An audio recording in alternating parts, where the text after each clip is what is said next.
இந்த அம்மாச்சியின் கைப்பக்குவம். இன்றைக்கி நான் செய்ய போகிறது பூரிக்கிழங்கு மசாலா. தேவையானது பெரிய வெங்காயம் 2, அரை கிலோ உருளைக்கிழங்கு, 5 பச்சை மிளகாய், 2 ஸ்பூன் கடலை மாவு. உருளைக்கிழங்கு வாயுங்கிறதுனால வெள்ளைப்பூடு ஒரு 5 நச்சு வச்சுருக்கேன். கருவேப்பிலை, மல்லி இலை.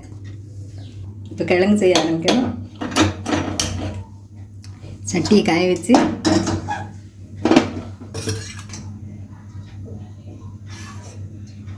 ரெண்டு ஸ்பூன் எண்ணெய் ஊற்றிருக்கேன். எண்ணெய் காயுது. இப்போ கடுகு உளுந்தம் பருப்பு போடுறேன்.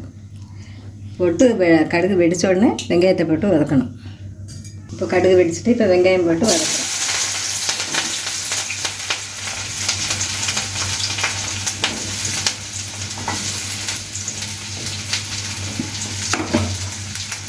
வெங்காயம், பச்சை மிளகாய், கருவேப்பிலை 3 போட்டு வதக்குறேன்.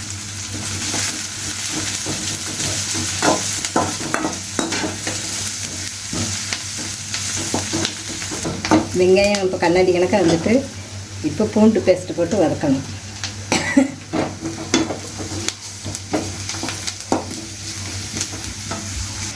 பூண்டு வதக்கிட்டேன். இப்போ மஞ்சள் பொடி போட்டுறேன்.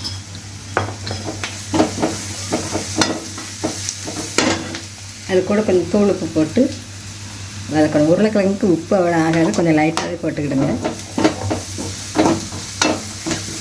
வெங்காயம், வெள்ளைப்பூடு, பச்சை மிளகாய் எல்லாமே நல்லா வதங்கிட்டு இப்போ அது கூட கடலை மாவு ஊற்றணும். கடலை மாவு அப்படி போடக்கூடாது, தண்ணியில் கலக்கி ஊற்றணும்.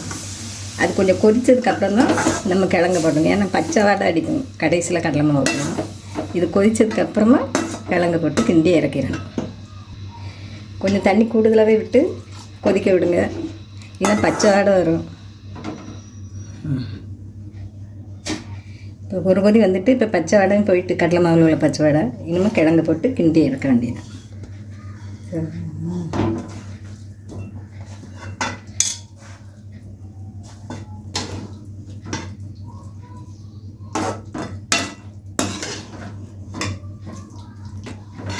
இப்போ அந்த கடலை மாவில் உருளைக்கிழங்கு போட்டு நல்லா கிளறி விடுங்க. எல்லா பக்கமும் மசாலா பிடிக்கிற மாதிரி கிளறுங்க. கிழங்கு நல்லா சேர்த்து கிண்டி விடுங்க. அது கொஞ்சம் கட்டி ஆன உடனே மல்லித்தலையை போட்டு இறக்கிடுங்க. அவ்வளோதான்.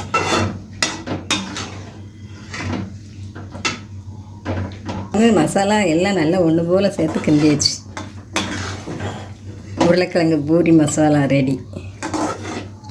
இப்போ ஸ்டவ் ஆஃப் பண்ணிட்டேன். மல்லித்தலையை தூவி இறக்கிற வேண்டியதான்.